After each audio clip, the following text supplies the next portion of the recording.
ಅವನಾವ ಹಿರಿಯವನು ಎಂದು ಈಗ ಜರಿದೆಯಲ್ಲ, ಅವನೇ ಆ ರವಿಸುತನೇ, ಆ ಛಾಯಾ ಗರ್ಭಸಂಭೂತನಾಗಿ ಅವತರಿಸಿರುವ ಶನಿಶ್ಚರ. ಮಹಾರಾಜ ಎದ್ದ. ದೇವ ಶನಿರಾಜ, ನೀನು ಯಾರು ಎಂಬುದನ್ನು ನಾನು ಬಲ್ಲೆ ಸ್ವಾಮಿ. ನೀನು ಮುರಿದರೆ ಯಾರೊಬ್ಬರು ಉಳಿಯಲಾರೆಂಬುದನ್ನು ನಾನು ಬಲ್ಲೆ.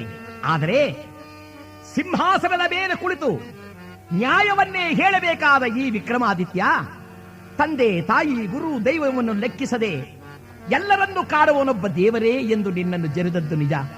ಆದರೆ ಅದನ್ನು ಅಪರಾಧವೆಂದು ಭಾವಿಸುತ್ತಿರುವೆಯಾ?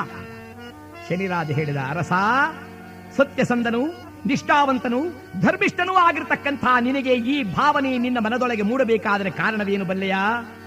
ನಿನ್ನ ಗ್ರಹಗತಿಗಳಲ್ಲಿ ನಾನು ಪ್ರವೇಶ ಮಾಡಿ 7 ವರ್ಷಗಳ ಕಾಲ ನಿನ್ನನ್ನು ಕಾಡಬೇಕಾಗಿದೆ. ಆದ್ದರಿಂದಲೇ ಈ ಕಾರ್ಯ ಬಂದಿದೆ. ವಿಕ್ರಮ ಕೇಳಿದ 7 ವರ್ಷಗಳ ಕಾಲ. ಅಯ್ಯ,